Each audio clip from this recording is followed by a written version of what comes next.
Fala pessoal, começando mais um programa do Ruralmente Podcast, mas como de costume, antes da gente começar, quero agradecer os nossos patrocinadores. E a Nutri Rações é a patrocinadora master do nosso programa. A Nutri tem um recado pra gente. Nutri Rações, há 31 anos apresentando soluções em nutrição animal. Uma empresa especializada na produção de alimentos concentrados para bovinos, equinos, ovinos, suínos e aves. Possui uma linha completa de produtos destinados à pecuária leiteira, garantindo eficiência e economia em todas as fases da produção. Animais em aleitamento, recria, reprodução, pré-parto e lactação. A Nutri também está presente no mercado de insumos agrícolas, comercializando adubos, corretivos, sementes, foliares, produtos biológicos, entre outros. Para melhor servir o produtor rural, possuímos uma equipe de engenheiros agrônomos, zootecnista e apoio comercial. Venha nos fazer uma visita na nossa fábrica, na rua Dr. José Luiz Viana Coutinho, número 281. E venha conhecer a nossa loja na Avenida Joselir de Moura Bastos, número 298. Nutri Rações, desde 1993, oferecendo soluções em nutrição animal. Irrigação Carriel, há mais de 30 anos no mercado agrícola. A Irrigação Carriel é uma empresa especializada em implantação de sistemas de irrigação. A necessidade de otimização dos recursos produtivos com aumento de produtividade e redução de custos leva o produtor à adoção de tecnologias para a viabilidade do agronegócio. Este tem sido o objetivo da Irrigação Carriel, oferecer soluções para o aumento da rentabilidade dos empreendimentos na região sudoeste de São Paulo e leste do Mato Grosso do Sul. Irrigação Carriel, há mais de 30 anos no mercado agrícola. Maré Shopping, o maior e melhor shopping agropecuário do Brasil. A Maré Shopping está com o estoque preparado para poder atender você. Vem comigo que você vai conhecer um pouco da nossa história. A Maré Shopping conta com mais de 25 anos de história, 8 lojas físicas e agora estamos iniciando no mercado digital. Contamos com um espaço exclusivo para gato, uma completa farmácia veterinária com um atendimento exclusivo e cuidadoso para você e para o seu melhor amigo. Vem para o Maré Shopping.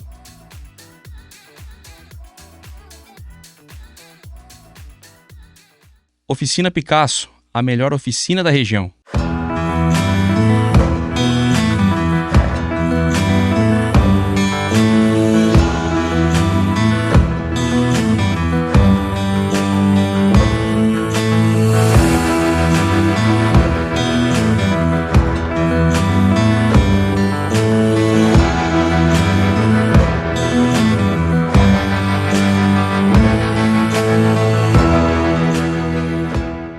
E Rádio Interativa, a rádio que todo mundo ouve. A rádio que está presente em 49 cidades e atinge 1,5 milhão de pessoas diariamente. Rádio Interativa, a rádio que todo mundo ouve. Para a gente falar sobre o tema de hoje, agricultura de precisão e a utilização de drone, recebo aqui Gabriel de Souza Camarinha, coordenador de negócios de agricultura de precisão da empresa Coplacana. Administrador de empresas com especialização em geoprocessamento, é também especialista em inovação no agro e graduando em engenharia agronômica. Gabriel, seja bem-vindo ao Ruralmente. E recebo também Marcelo Arruda, que é formado em administração de empresas, com experiência nas áreas de tecnologia agrícola, agricultura de precisão, distribuição de insumos e, mais recentemente, na área de aplicação. Atualmente é consultor técnico e consultor de vendas da empresa Coplacana. Meu amigo Marcelo, seja bem-vindo ao Ruralmente. Obrigado, meu amigo Sidney.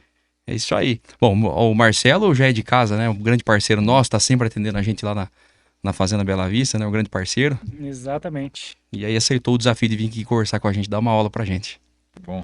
É isso aí. Meus amigos, bom, pra gente começar, vou começar pelo Gabriel. Conta pra gente sua história de vida, carreira, da onde você veio. Ah, legal. Quando a gente pensa assim, muitas palestras que eu vou dando, né? O pessoal vai falando, não, Gabriel, mas como que você, como administrador de empresas, foi cair no agro, entendeu? E até uma história interessante, né? Porque eu comecei acompanhando obras, né? Então, alguns anos atrás, né? E aí um dia eu estava dando aula de AutoCAD e um aluno me passou que tinha uma vaga na cooperativa, né? E eu fui na cooperativa e agora faz 15 anos que eu estou no agro, né? Então, comecei cuidando da parte de geoprocessamento, né? Então, toda essa parte de mapas. Então, eu acabei entrando por essa área de topografia no agro. E aí, depois, dentro da cooperativa, eu fui me aprofundando e os próprios cooperados começaram a pedir ajuda na parte de tecnologias. E aí, como eu era o único que entendia na parte de GPS, parte de drones, né? Então eu acabei assumindo e entrando mais para essa área de tecnologias. Então faz 15 anos que eu estou no agro, né? Bacana. Vamos explorar só um pouquinho disso que você disse aí. Como é que foi para você entrar no agro? O que te fez brilhar o olho e falar assim, pô, vou entrar no agro, é um setor que está em crescimento? O que você imaginou? Eu na realidade não conhecia o agro, entendeu? Então minha intenção era continuar na construção civil, né? Mas aí realmente aí não acredito em coincidências, né? Mas realmente foi por um direcionamento divino, vamos dizer assim, que eu entrei nessa área, né? E hoje sou apaixonado pelo agro, né? Para mim, o agronegócio é realmente o motor que impulsiona o mundo. Então, para mim, uma grande satisfação poder fazer parte do agronegócio. Bacana. Comigo foi assim também. Eu não venho de família tradicional do agronegócio, né? E fui para engenharia de produção, o negócio não engrenou, parece que era amarrado o negócio. Na hora que chegou o agronegócio, o negócio foi bem, graças a Deus. É impossível não se apaixonar pelo agronegócio, né? Exatamente. É isso aí. E você, meu amigo Marcelo, conta pra gente sua história, da onde você é. Bom, vamos lá. O meu pai, né, sempre trabalhou Sempre não, né? Vamos dizer, eu sempre, desde quando eu nasci, ele trabalhou na área agrícola. Uhum. Mas meu pai já foi vendedor de sapato e eu sou natural de Dourados, Mato Grosso do Sul, mas a família é de Avaré. E meu pai já trabalhava começou trabalhando com antiga Elanco, com a parte de insumos, defensivo agrícola. Aí em 83 viemos para Avaré e ele sempre trabalhou com comércio de insumo, né? Então eu desde de criança sempre saía para campo com ele, trabalhava com ele e chegou naquele ponto, terminando o terceiro colegial, precisando tomar um rumo. Eu já tinha alguns cursos técnicos cheguei a fazer curso técnico de segurança do trabalho e fiz alguns cursos de pulverização agrícola e entrei numa empresa de geotecnologias, mais voltada para a agricultura. Porque se a gente pegar a geotecnologia, vamos dizer, podemos dizer que essa empresa que eu trabalhava, ela começou em 78. Mas só lá por 98, mais ou menos, que ela foi entrar na área agrícola, que começou a surgir a geotecnologia para a parte de guides, de direcionamento de tratores. Uhum. Então, foi onde eu entrei nessa empresa grande. Tive a oportunidade de rodar Mato Grosso do Sul, Mato Grosso, Bahia, desde culturas do algodão ao chuí, ao arroz, né, plantio de arroz. E sempre nessa área de guides, de direcionamento. Inclusive, trabalhei junto com um projeto do primeiro piloto automático no Brasil, de trator no Brasil, eu estava junto. Não era o cabeça, mas eu estava acompanhando essa frente. E fiquei por 19 anos nessa empresa, depois fui para a Coplacana. Aí hoje posso dizer que estou praticamente 5 anos na Coplacana e dentro dessa área. Então evoluiu bastante a parte de direcionamento, de aplicação, vamos dizer, as conhecidas taxas variáveis, né, de insumo. E recentemente aí podemos dizer o que, Gabriel, acho que uns 3, 4 anos, que é a parte de drones de aplicação, né? Que daí entrou no nosso portfólio de produto e a gente começou a se desenvolver mais nessa questão. Então, a minha vida do agro sempre foi desde pequeno, vamos dizer assim. Bacana. E você tem que falar aqui que você é o cara que vai na fazenda lá e bota os trator pra rodar sozinho lá. Os caras só ficam sentados olhando, hein?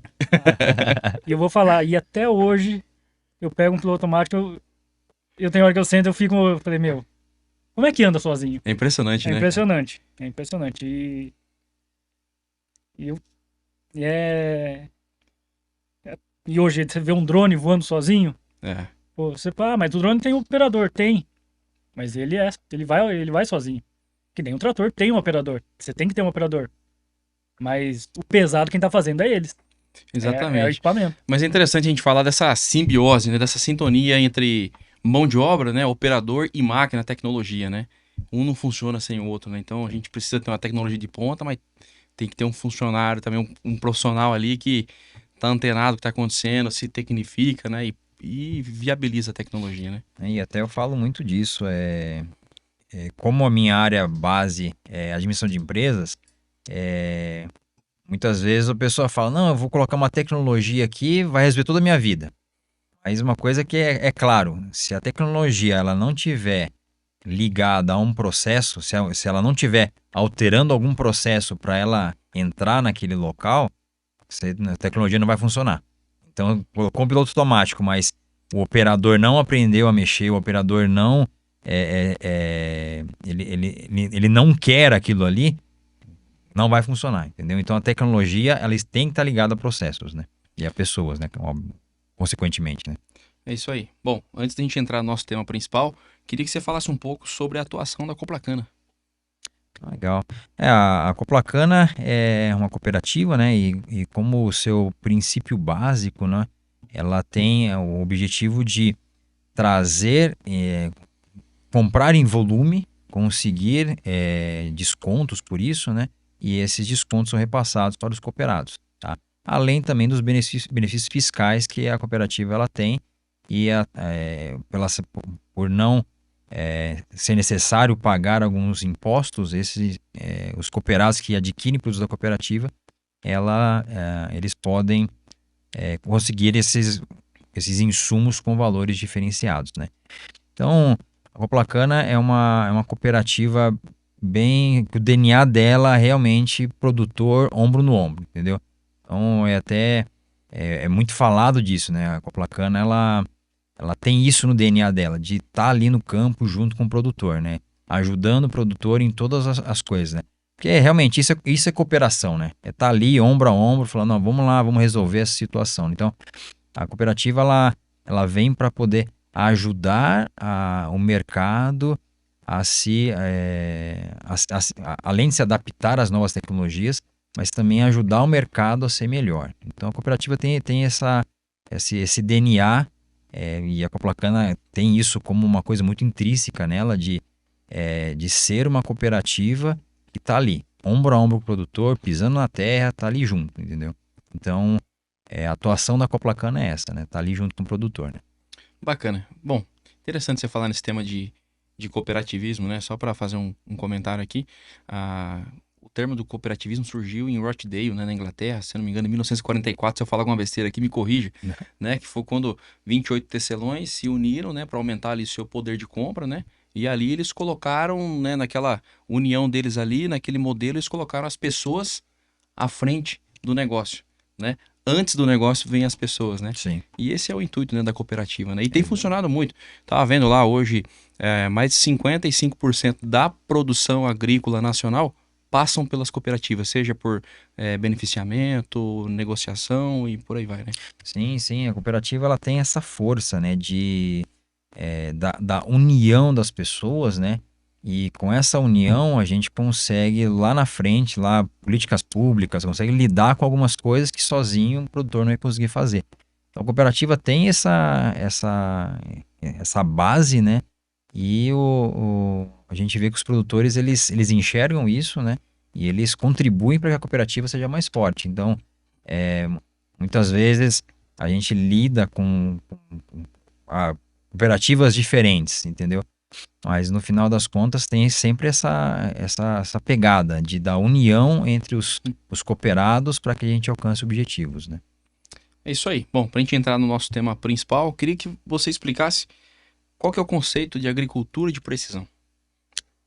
Bom, o conceito de agricultura de precisão é você utilizar os insumos, certo, de uma forma mais consciente, tá? Muitas vezes o pessoal fala muito de economia, fala muito de redução, mas não, eu acho que a agricultura de precisão é mais direcionada a você utilizar melhor do que você reduzir, entendeu? E muitas vezes você fala, não, mas a agricultura de precisão traz muitas reduções, com certeza. Só que em alguns pontos ele até aumenta. Porque, por exemplo, se você está trabalhando numa área que você está aplicando calcário, você está jogando na média. Uma área você vai estar desperdiçando e na outra área você vai estar jogando demais, entendeu? Jogando de menos, desculpe. E aí, nessa situação, você precisa aumentar. Então, você não está gerando uma economia, você está gerando uma melhor utilização daquele recurso. Então, a agricultura de precisão, o conceito base dela é você utilizar os recursos da melhor maneira possível. Então, isso entra na parte da tecnologia, entra na parte da redução de insumos ou melhor direcionamento dos insumos, tá?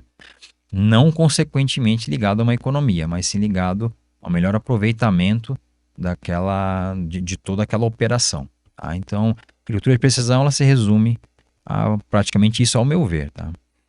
Só para completar, você disse aí sobre a aplicação de calcário, né? Você aplicar exatamente a quantidade necessária, né? Uhum. E subdividida, né, em áreas, né? Sim. Então, não necessariamente você vai ter uma economia, né? Você vai operar aquilo de uma maneira correta, adequada, né? Mas que está atrelado diretamente ao ganho de produtividade, né? Sim. Ao primeiro momento, não necessariamente a economia, mas um ganho de produtividade. Sim. E quando você fala na média, né, tem aquela brincadeira que fala tem duas pessoas, tem 2 frangos, uma pessoa come 2, o outro não comeu nada, mas na média cada um comeu 1, entendeu? Exatamente. Então, um morreu de fome, o outro engordou, né? Então é isso aí, né? Trabalha na média é isso, né? E uma coisa que até complementando um pouco, que eu acho interessante, eu acho que é uma lição de casa. Hoje você tem uma lavoura, você tem uma área, vamos dizer que tem seus 10 hectares, que tem seus 100 hectares.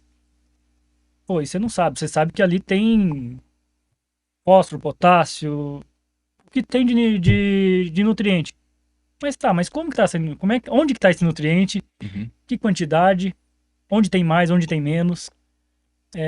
Eu acho, deveria ser uma regra, por mais que não todos os produtores, lógico, o sonho comercial de todo mundo é que todos os produtores façam agricultura de precisão. Mas eu acho que todos os produtores deveriam fazer uma vez na vida um mapa de prescrição, para quê? Para ele ter a informação do talhão dele, ele saber, aqui eu tenho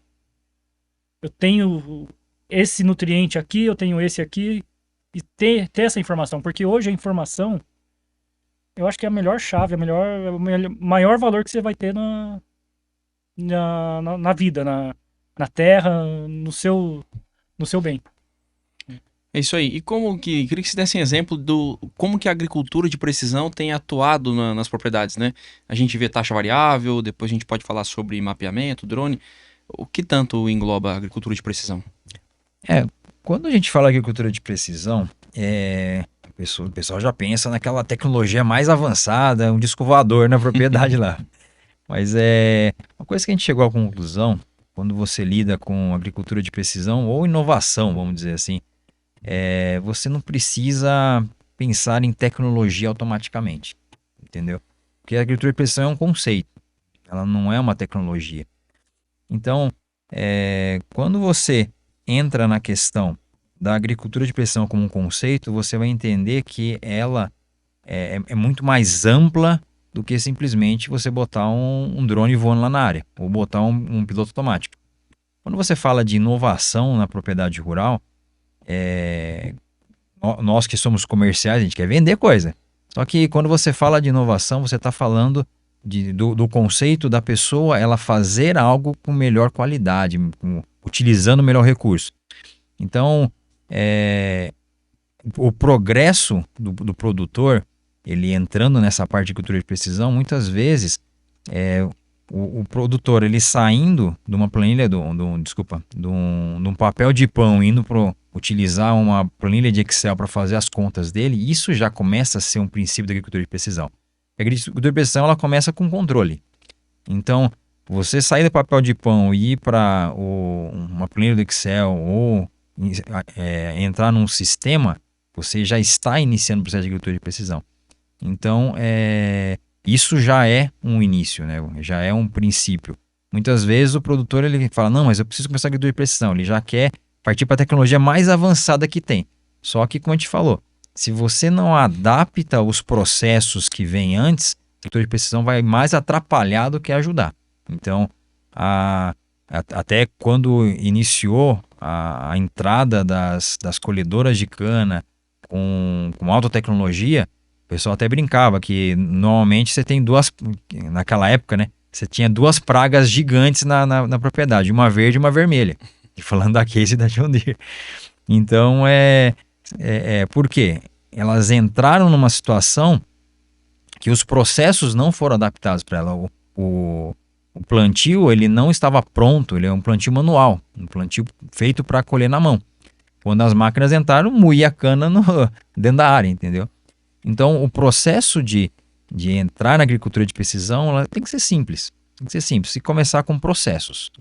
Eu vou mudar isso, vou fazer esse controle, vou fazer esse controle. Aí começam a entrar as tecnologias. Fazer o básico bem feito, né? O produtor ele tem que primeiro fazer um diagnóstico, né? Sim. Qual é a atual situação dele, né? Ter domínio das informações ali, para onde ele quer ir. E aí sim ele vai tomar a decisão de como aplicar a agricultura de precisão, né? Exato.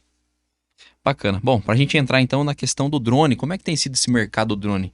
A gente vai falar um pouco sobre a pulverização via drone, né? Mas o drone faz mais coisas, né? A gente tem aqui também o nosso amigo Vitor, que é da VL Produções, né? Tá trabalhando com drone aí, fazendo imagens, mapeamento. Queria que você falasse um pouco dessa tecnologia. Eu comecei com drone em 2011. 2011, na realidade, nem tinha muitos drones naquela época, né? Nós tínhamos o Phantom 3, né? E aí custava, era caro, entendeu? E aí o que a gente fez? A gente começou a querer entender melhor o conceito do drone. Então nós chamamos isso dentro da cooperativa, né? Nós temos uma área experimental e nós chamamos o cara que tinha um aeromodelo. Nós botamos uma câmera filmando lá e botamos um GPS dentro para a gente poder entender, né, o conceito que a gente nunca tinha trabalhado, nunca tinha visto uma imagem aérea, né? E aí em 2011 a gente teve o primeiro insight ali que, pô, legal, cara, que a gente olhava assim, olhou as imagens, né? E lá tinham tinha muitas variedades de cana uma do lado da outra plantada. E a gente viu a primeira vez que ali a olho nu a gente não via a diferença, mas a gente via na imagem do drone que tinha diferença de um para o outro, de tonalidade da cana. Eu falei, que interessante, né? Não, e antigamente você queria tirar uma foto aérea, é helicóptero, né? Sim. Tinha que alugar um helicóptero, então era um negócio, né, para poucos, né? Não, é um negócio, e o custo altíssimo, né? Então a gente viu aquele primeiro, até tem um vídeo lá, mas é muito legal, que a gente viu pela primeira vez, ali, real ali, a imagem aérea do drone, né?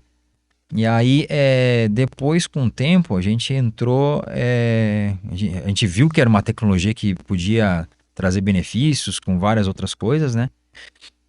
Vimos que a possibilidade da medição de área, utilizando imagem de drone, coisa que fazia ali com GPS, né?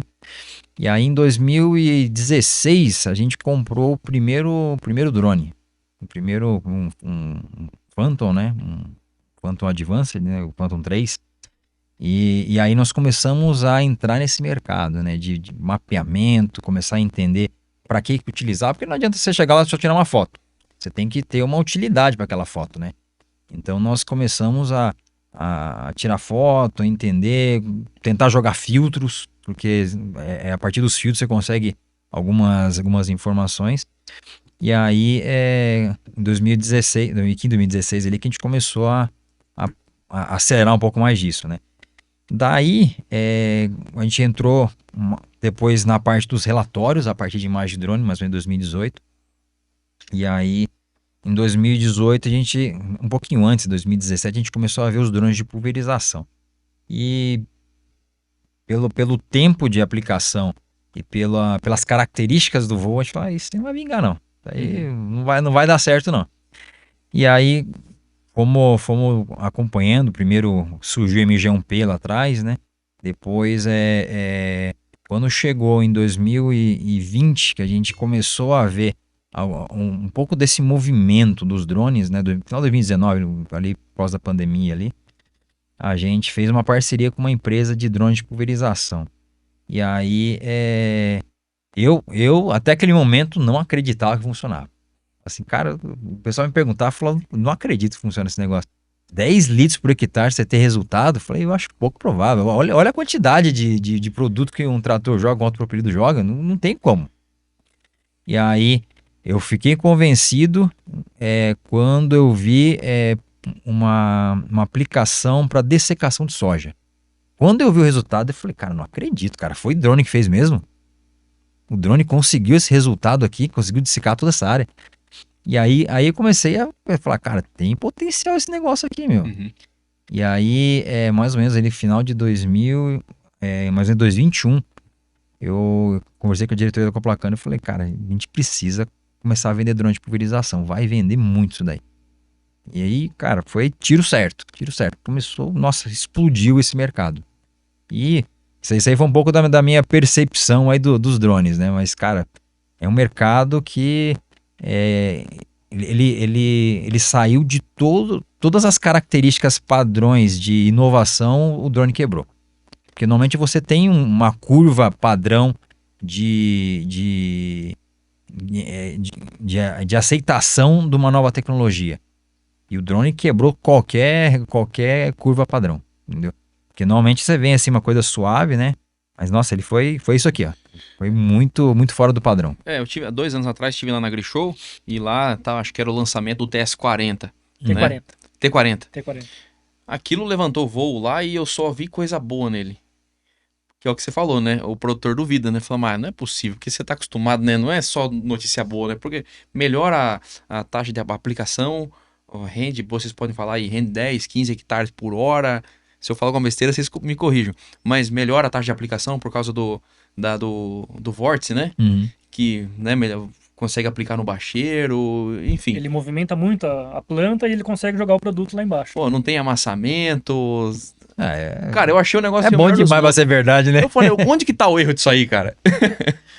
Não, cara, mas realmente, cara, a gente olha assim, pô, não acredito, cara. Como pode, cara? Mais barato que um pulverizador convencional. Pois é, na minha... Bom, não sei como é que tá hoje, mas na época que a gente fez uma cotação, lá era 350 mil reais né? E você vai cotar um pulverizador hoje autopropelido, você não compra menos de R$1 milhão, né? É em torno de 1.300.000, 1,5 milhão, chega até 2 milhões, depende do modelo, né? Exato.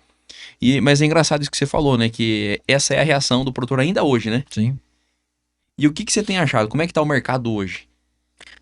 Hoje eles...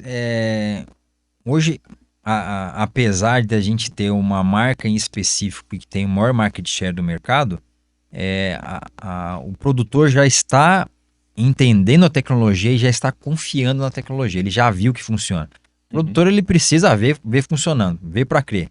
Já teve muita coisa antigamente que veio e falaram que era uma coisa, venderam o sonho, mas na realidade não existia, né? Mas o drone, ele veio, trouxe muita dúvida, né? Mas hoje o pessoal já vê que, cara, realmente o negócio funciona. Então, o produtor ele já se adaptou para aquela... Existem muitos ainda que não acreditam, entendeu? Acho que não funciona, entendeu? Mas uma grande maioria já se convenceu de que o drone faz tudo isso que ele se compromete a fazer. E como é que tem sido a disponibilidade de produtos para o drone, né? Por exemplo, se você pensar no Unizeb Gold, por exemplo, lá, acho que é quase inviável de você utilizar no drone para fazer aplicação, né? Acredito eu que tem outros produtos similares que vão ter o mesmo efeito. Mas queria que vocês falassem um pouco, como é que tem sido? Desde o começo já foi um problema, entendeu? Por quê? Nas bulas, você, no receituário agronômico, olhando a própria receita dos produtos, você nunca teve uma receita falando, ó, aplica tanto pro drone, entendeu? Então aí, no início, como é que a gente fez? A gente pegava e olhava nas bulas quais que tinham a orientação para pulverização aérea, tá? Por quê? O trator ele trabalha com a pulverização padrão, o avião trabalha com baixa vazão e o drone trabalha com ultra baixa vazão. Então a gente entendeu que se trabalha com baixa vazão, ele vai se adaptar melhor para ultra baixa vazão do que a receita para o trator. Então uma das coisas que a gente viu no começo foi isso, de que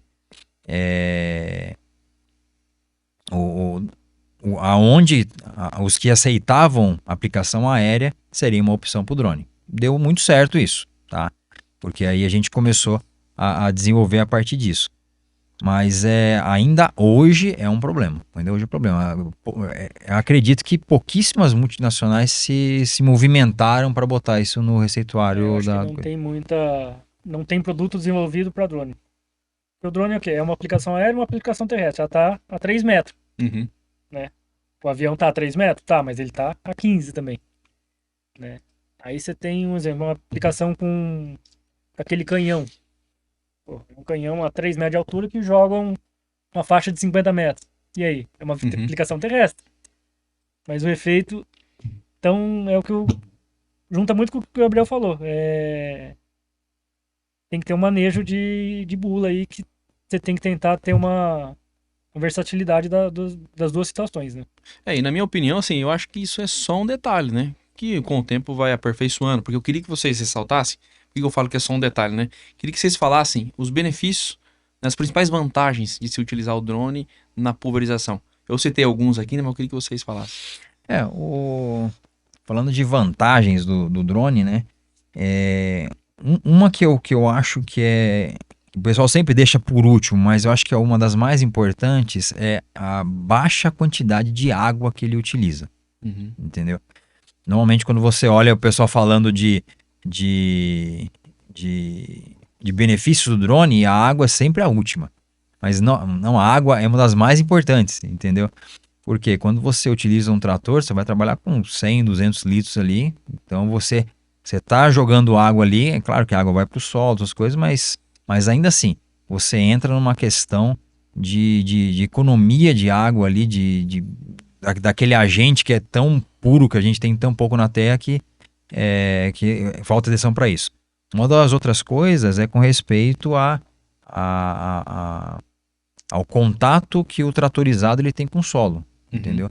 Então, quando a gente entra no amassamento da cultura, você tem muita perda ali, tanto na parte de cereais quanto na parte da cana. Então, quanto menos contato você tiver com o solo, melhor. Na cana você vai ter compactação, você vai ter ali parte de soqueira que é pisoteada, né? Então, acredito que seja um outro benefício. Também o drone, ele... comparando com outras tecnologias, ele é a única tecnologia que atinge o bacheiro da cana, ou de cana, mas é de qualquer cultura. Uhum. Porque o movimento da planta faz com que as gotas elas caem aonde deve cair. Então, até a gente citava no começo, né, uma aplicação cirúrgica, que os outros eles não conseguem, né? Bacana. Certo, meu amigo? Certo. Então, Sidney, eu até brinco, né? Tem algumas literaturas que defende 5% de amassamento. Uhum. Só que se eu chegar para um produtor, ele vai falar, não, isso aí é para o vendedor de drone. Então eu me ancoro na sua resposta também dos 3%. E outra coisa que a gente também tem que se atentar, por mais que você tenha uma máquina que ela ande num rastro controlado e ela não pise na planta em si, mas ela venha a ferir uma planta, é uma brecha para a entrada de algum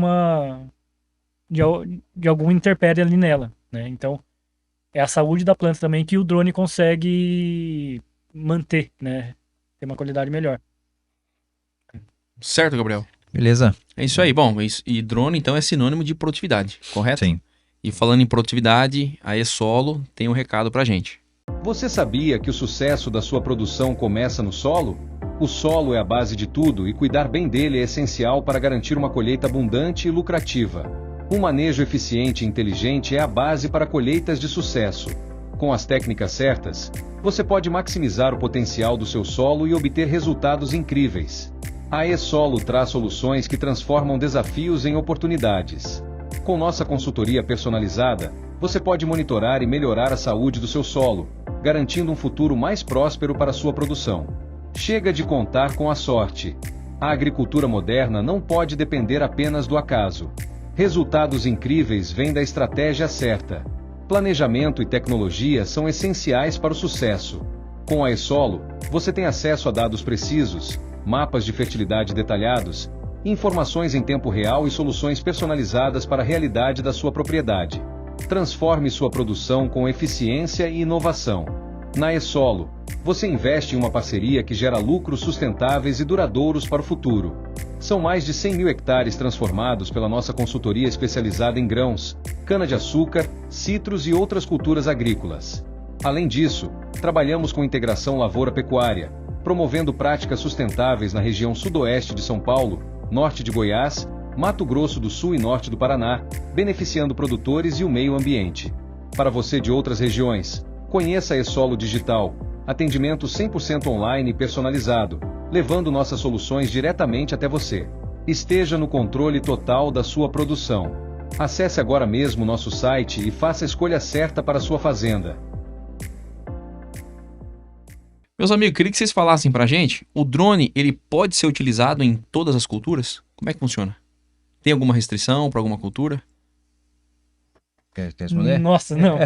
Você que eu não sei. Essa eu passo. Não, uma característica do drone é que ele tem o mapeamento do solo, entendeu? Então ele vai mapeando o que está abaixo dele e ele vai corrigindo a atitude de acordo com essa cópia do solo que ele vai fazendo. Uhum. Restrição não existe, entendeu? Então eu já vi aí muitas culturas ser utilizado. O que acontece é a questão de culturas em áreas complexas, entendeu? Isso traz alguma dificuldade. Por exemplo,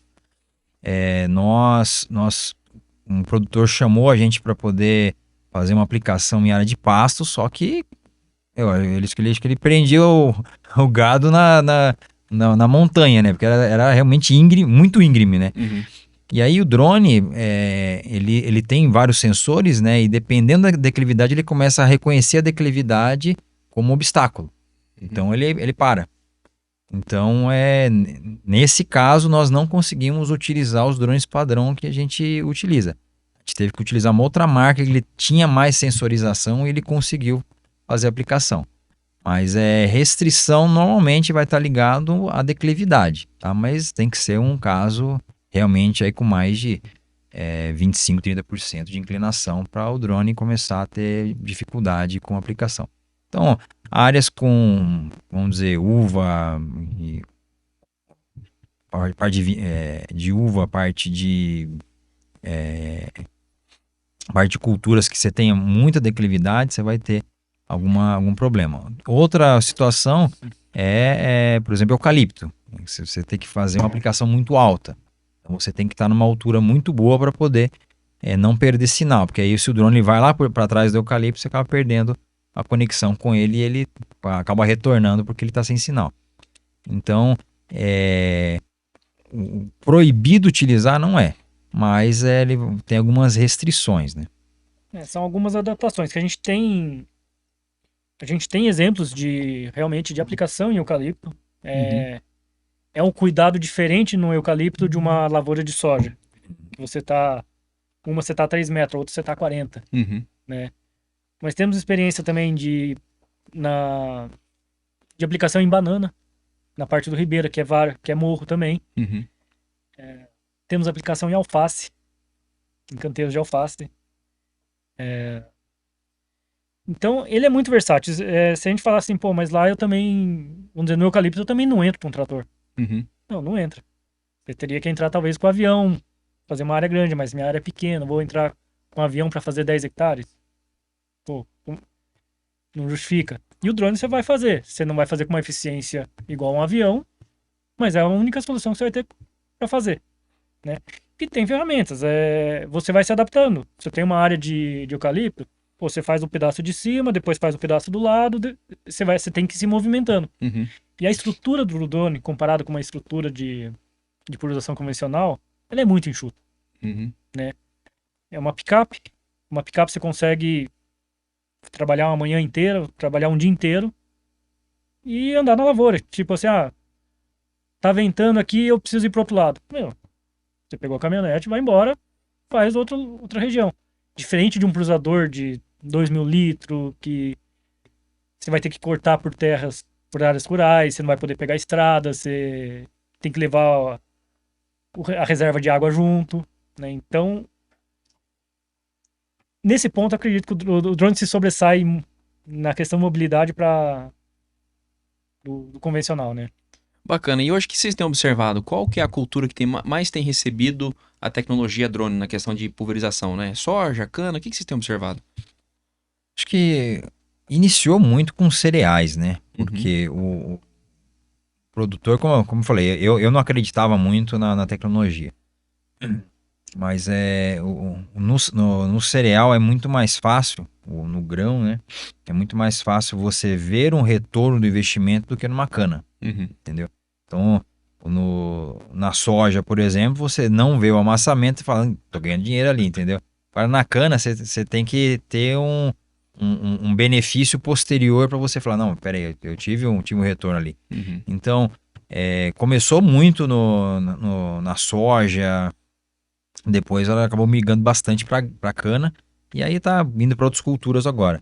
Mas hoje podemos falar que cana tá sobressaindo nesse momento, entendeu? Mas começou bastante com a parte de soja, né?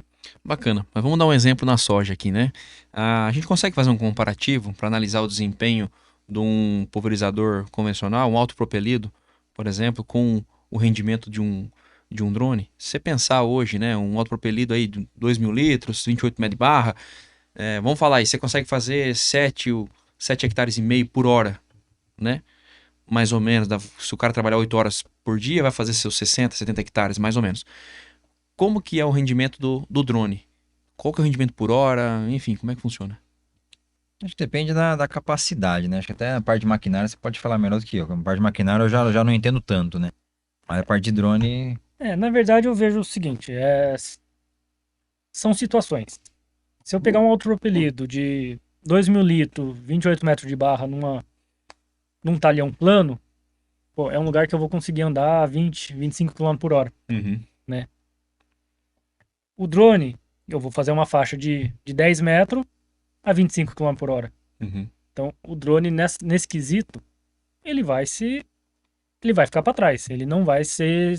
Ele vai fazer uma aplicação legal, vai fazer uma aplicação boa, mas em questão de rendimento, ele fica para trás.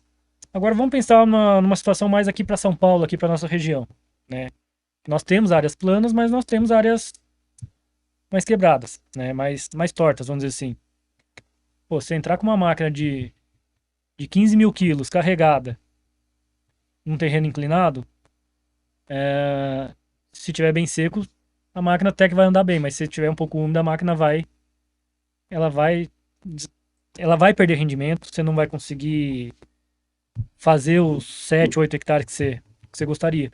O drone já vai te permitir uma velocidade melhor. Então, talvez numa área dessa eu consiga trabalhar aí a 18 km com drone. Enquanto com um trator, com um tratorizado, com uma automotriz, eu vou ter que trabalhar 10 a 13, né? Por mais que eu tô levando 11 metros.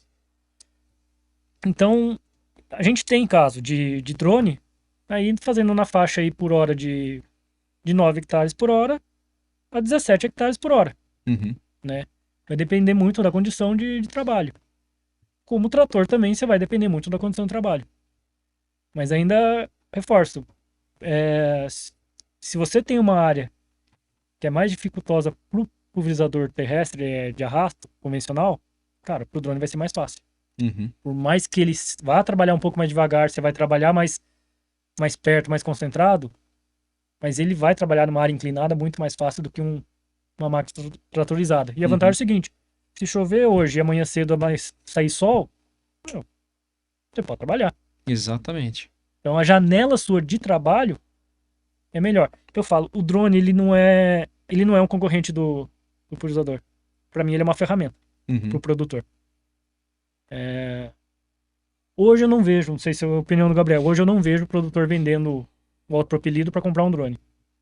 Mas eu vejo ele comprando um drone para deixar o autopropelido descansar um pouco ali, né? Ser mais uma ferramenta. E principalmente o produtor, ele direcionando o autopropelido para as áreas aonde que ele vai ter o melhor rendimento, né? E aí o drone sendo direcionado para áreas que vai ser um pepino, entendeu? Vai ser um problema utilizar o autopropelido. Eu vejo como uma situação, que nem citando até um exemplo, a gente tinha um produtor na região ali de Piracicaba, ele sempre utilizou tratorizado.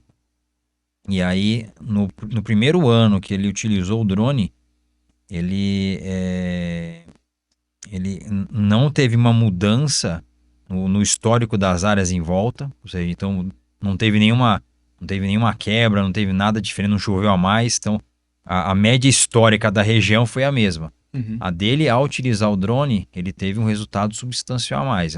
No caso, lá chegou acho que foi a 8 sacas de soja a mais por hectare, entendeu? Então, era uma área complexa, né? Mas ele teve um resultado ali fácil ali na hora. Eu acredito que com as tecnologias atuais, o drone ele não substitui nesse momento o autopropelido.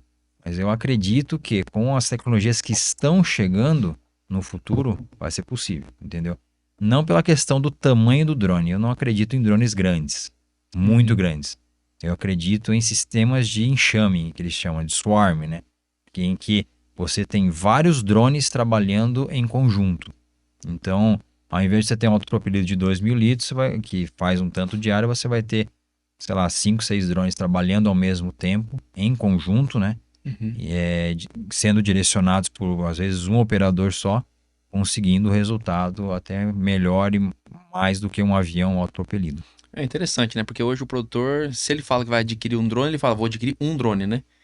Agora, nesse conceito que você está falando, no cenário que você imagina que tem vários drones trabalhando ao mesmo tempo, o cenário é completamente diferente, né? Sim. E se pensarmos financeiramente, vamos dizer, um autopropelido, teoricamente você compra praticamente 5 drones, né?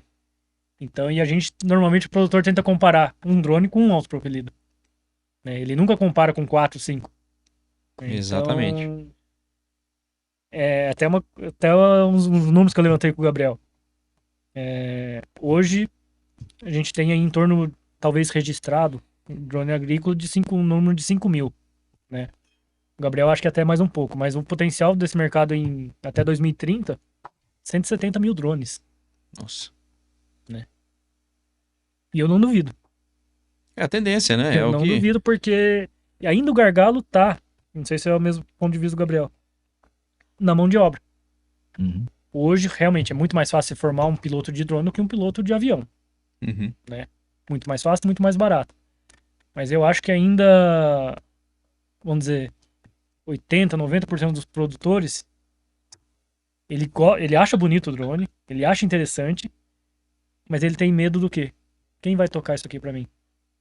Então, até eu tenho feito algumas palestras em escolas técnicas, falando para as crianças, para os estudantes, falando, gente, tecnologia tá vindo. Uhum. Então, vocês como escola, como aluno, como professores, cobrem parte de tecnologia, porque é o que vai pegar para vocês. E como é que funciona, Marcelo? O produtor foi lá, comprou um drone, né? Ele precisa habilitar alguém para poder pilotar esse drone, né? Como é que funciona? Exato. É uma ferramenta totalmente autônoma, tá? Hoje você fala assim, Marcelo, qualquer um pode ser piloto de drone? Sim. Hoje, lógico, não vou desmerecer ninguém, mas é uma pessoa alfabetizada, que tem um pouco de conhecimento de tecnologia, que gosta um pouco de tecnologia, é totalmente apta a operar um drone. Uhum. Eu até brinco, eu preciso de alguém técnico para drone? Não, você precisa de alguém responsável. Uhum. Você precisa de alguém com senso de responsabilidade. Porque daí para ele virar um técnico de drone é mais fácil. A gente precisa de alguém que chegue numa área e vê, eu tenho uma árvore, eu tenho uma linha de força, e tem essa visão periférica para poder trabalhar. Uhum. Porque a técnica ele vai adquirir. A responsabilidade é um pouco mais difícil. Então hoje ele comprou um drone, ele vai ter um curso de 3 dias. Hoje, a plataforma do drone, de operação do drone, é a mesma plataforma de praticamente celular, Android. Uhum. Né? O controle totalmente touch, igual o celular. Então, você vai fazer uma operação, você definiu o mapa que você vai trabalhar, você definiu, alguém pode passar, ou você definir a dose, largura de trabalho, essas informações, é um ok, o drone vai. Se ele tiver algum entrave, vamos dizer, se ele achar algum obstáculo, acabar o produto, alguma coisa, ele automaticamente vai voltar embora. Então ele existe erros, mas ele é muito pouco suscetível a erro, né? Ele tem radares, ele tem várias ferramentas que é para realmente dar uma segurança de voo, né? Uhum. É que nem um avião. Hoje o piloto vai levantar o avião, ele fica meia hora dando uma volta no avião verificando as coisas. Não que você vai fazer isso aí no drone, mas o drone é uma ferramenta que ela você verificou ele tá em ordem, ele tá apto para voar, você dá o comando, ele vai fazer o serviço. E é totalmente autônomo, né? E é um treinamento de 3 dias, você já sai voando, operando. E por essa facilidade, né? Se a pessoa se planejar corretamente, fazer todos os procedimentos, o cara vai voar tranquilamente. O que acontece de erros hoje é exatamente o excesso de confiança. O cara fala, não, eu acho que dá. Não, pode dar. Será? Eu costumo dizer, se surgiu a palavra será na sua pergunta, cara, não faça. Exatamente. Com drone não dá para usar o será, entendeu? Ah, será que vai bater no galho? Não querer descobrir. Ah, será? Não, para, cara. Se surgiu, será que a bateria dá? Cara, volta, faz direito, entendeu? Então, realmente, tem que ter uma pessoa responsável, né? E não um técnico, mas uma pessoa que seja responsável, porque 95% da operação dele é autônoma. Então, se você fez todos os parâmetros, estabeleceu todas as coisas da forma correta, não vai ter erro, entendeu? Bacana. E burocraticamente falando, né? Em 3 dias uma pessoa pode ser habilitada. Como é que funciona esse curso, né? Quem que é o... Você vai pilotar um avião, você tem que ir lá, né? Tirar o brevet, né? E como é que funciona pro drone? O produtor foi lá, comprou um drone, ele não pode erguer esse drone e já ir pilotando. Tem que ser habilitado. Ele tem um curso, é feita uma entrega técnica, né? Essa entrega técnica ela é suficiente para que o produtor ele consiga operar o drone, tá? Hoje, o Ministério da Agricultura, então a ANAC, exigem algumas coisas que também é falado no curso, tá? Então, na entrega técnica. Aí, hoje, por exemplo, o CAR, ele é uma obrigação, entendeu? Apesar de não ter muita fiscalização, é uma obrigação o cara ele ter o CAR. Por quê? Além dele estar habilitado para operar o drone, ele também vai aprender como ter as melhores práticas de pulverização com drone. Tá? Então, ele entra em algumas coisas que começa a virar necessidade, que nem a gente estava falando aqui, ó. O Marcelo falou de 5 mil drones, mas eu já vi muitos artigos falando que tem mais de 20 mil drones. Só que aí fala, isso aqui você pegando dados da ANAC, por exemplo, de drones cadastrados, cara, quase ninguém cadastra drone, entendeu? Então, tem muito drone fora da lei aí, entendeu? Então, o cadastro do drone, o tirar o CAR, é tudo uma obrigação do profissional. E é aquele negócio, tá ficando cada vez mais restrito aí essa questão de legislação. Então, o Ministério da Agricultura está realmente pensando em... Eu participei de uma palestra recente em que estava a pessoa que desenvolveu a lei de drones do Brasil, de pulverização, do Ministério da Agricultura. Ele falou, a lei que a gente queria aprovar é outra, não é essa que está aí, essa daí é muito branda, entendeu? Não, o cara hoje, com um curso de 3 dias, o cara está operando drone, entendeu? É possível? Só que o cara ele precisa entender um pouco mais, ele precisa ter um pouco mais da parte do governo disso daí, de chegar e falar, não, pessoal, precisa disso, precisa daquilo, entendeu? O CAR já foi uma coisa que colocaram obrigatoriedade, mas com certeza vai estar vindo mais coisa aí. Gabriel, eu queria que você falasse um pouco, eu estive vendo recentemente a questão de crédito de carbono, né, um tema que está né, tá na pauta aí, mas a gente vê uma grande dificuldade do incentivo governamental, né? Porque você fala-se em crédito de carbono, principalmente na Europa, né? E fala-se aqui no Brasil, mas a gente não... Saiu uma lei no ano passado, mas não existe um órgão que regulamentado para poder medir, enfim, é um negócio que vai e não vai, né? E muita coisa a gente depende da questão do governo, né? Incentivo, né? Falando em drone, como é que tem sido? A parte governamental tem dado um incentivo para essa nova tecnologia? O que vocês têm observado? Ligado a essa parte de carbono em si, hoje até os mercados são bem, bem complicados, né? Pela questão da medição mesmo, né? De chegar e... Nossa, cada quilo que vale $4 e tal, mas, cara, como é que mede isso, né? E não Então, tem ninguém habilitado para mensurar, né? Exato, então é difícil você chegar e lidar com esse mercado, né? Até eu estava conversando com alguns parceiros com respeito a isso. É difícil você ter um órgão que consiga atender às exigências do que o pessoal pede lá na Europa, por exemplo, para ele poder cadastrar aqui no Brasil a questão do carbono, entendeu? Então também teve muita coisa que foi feita de forma errada, que inviabilizou o negócio, né? Então é um negócio tá muito tá muito incerto ainda, né? E com respeito à parte de drones, desconheço alguma coisa com respeito a algum benefício de crédito de carbono para drones. E o que você tem observado do nosso agronegócio brasileiro? Fugindo um pouquinho da parte de questão de drone, tecnologia de precisão, agricultura de precisão, né? Mas que é pertinente, né? Que você tem observado do agronegócio brasileiro? Depois eu quero a sua opinião também. Ixi. Eu particularmente sempre sou muito otimista, né? Apesar de a gente estar um ano aí complicado, já o segundo ano aí com pouco crédito no mercado, o clima sempre lidando, a gente sempre tendo que lidar com o clima, né? Não acompanhar, mas lidar com ele, né? Mas sou um cara muito otimista, né? Acredito que a gente está num momento complexo, né? Não é um momento normal, né? Mas eu acredito que a gente, com essas mudanças que estão acontecendo, as ordens mundiais aí, China com Estados Unidos, com Europa, acredito que sempre quando existe algum atrito entre os grandes, o Brasil ele se destaca, porque o Brasil realmente é o celeiro do mundo, né? Então isso aí já é uma coisa de praxe, né? Todo mundo já fala isso, todo mundo já sabe disso, né? Então qualquer movimento desses grandes favorece o Brasil, né? Então eu sou um cara otimista com respeito ao Brasil. O Brasil é a bola da vez do Brasil. Então o Brasil já é o maior em muitas coisas, já é o país que se destaca na agricultura. Então estou bem otimista com respeito aos próximos anos do agronegócio, entendeu?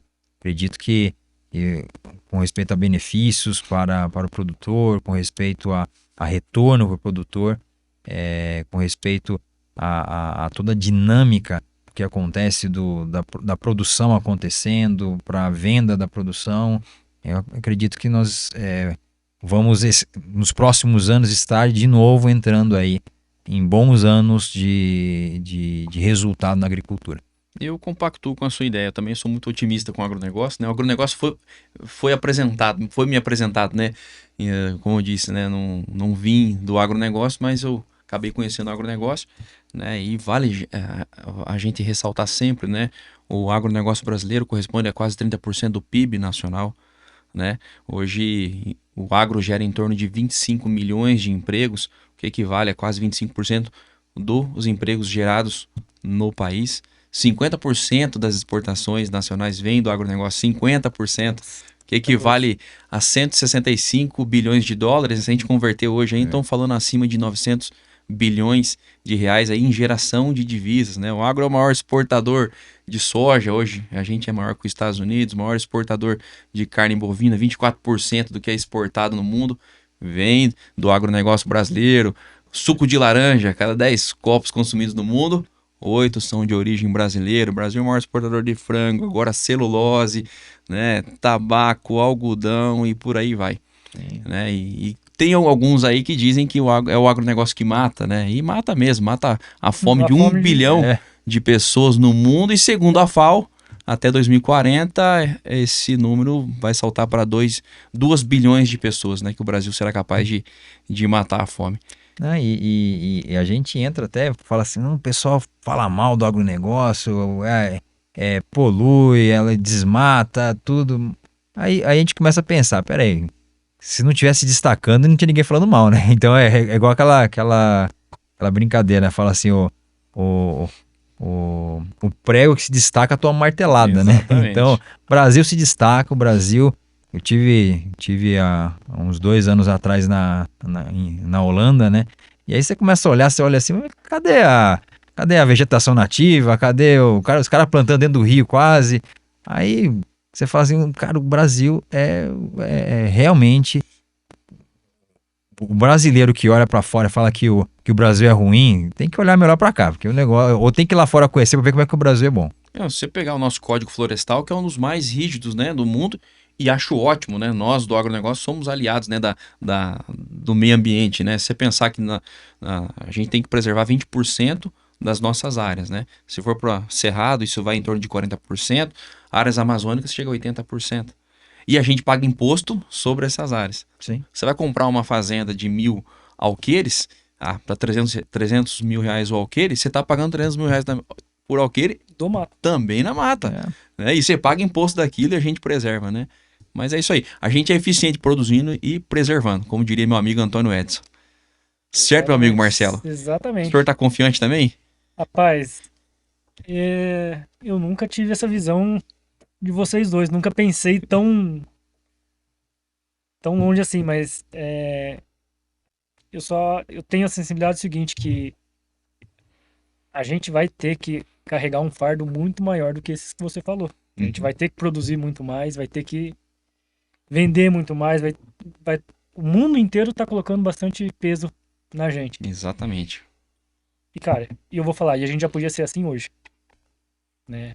Não vamos falar de política, mas a gente já tem potencial para já estar nesses números mais avançados. E vamos ter que partir para tecnologia, filho. Hoje, se quer crescer, vai ter que ser com a tecnologia. Mas não vai ser uma lição de casa fácil. Exato. Nunca foi, né? Nunca foi. E o brasileiro sempre se surpreendeu. É. Né? E o produtor, ele é guerreiro, né? Exatamente. Tem a situação, né? Ver às vezes a perda da produção, né? Mas ele tá lá todo ano lá. Não, vou conseguir, vou fazer melhor, entendeu? Então isso aí é admirável no produtor brasileiro, assim, de ver às vezes, nossa, cara, esse ano foi horrível. Não, mano, que vem ser melhor, entendeu? Cara, isso aí é admirável no produtor brasileiro. É isso aí. Meus amigos, estamos quase chegando ao final do nosso programa, mas eu queria que vocês dessem um conselho para esse produtor que escutou nossa conversa aqui, está interessado em ir para a tecnologia drone. Que conselho que vocês dão para esse produtor iniciar de uma maneira adequada, né, com essa nova tecnologia? Bom, vou falar pela casa que eu tô hoje. A Coplacana, por mais que a gente falou, é uma cooperativa. Eu chamo o produtor que não conheça, que venha conhecer, porque ela não é só um lugar para vender insumo, vender implemento, vender semente que ele precisa da lavoura. Na verdade, ela tem uma parte, ela tem consultoria, ela tem vários braços sociais dentro de uma comunidade, né? A cooperativa hoje somos mais de 300, mais de 30 lojas, né, Gabriel? Uhum. Em cada cidade que ela tá, ela tem um trabalho social, ela trabalha dentro dessa comunidade, ela tem uns núcleos dentro da cooperativa para ajudar a mulher do agro, a mulher que está envolvida no agro, a sucessão familiar, as pequenas empresas de tecnologia. E então eu convido, venha conhecer. Se você quer entrar na área de tecnologia, vem buscar informação. Nós temos eventos todo ano, estamos sempre levando a tecnologia que está dentro da cooperativa. É o começo. Vem conhecer a tecnologia, vem pegar informação, que é o caminho, não vai ter para onde correr. É isso aí. Eu penso, o produtor entrar na tecnologia, realmente a cooperativa é o canal para ajudar ele a entender o que ele precisa e se ele precisa, entendeu? Existem muitos locais que só quer vender o mais caro pro cara, né? Sendo que o cara não precisa daquele mais caro. Às vezes, o mais barato resolve para ele, entendeu? Então, até os meus consultores na cooperativa, eu sempre falo para eles.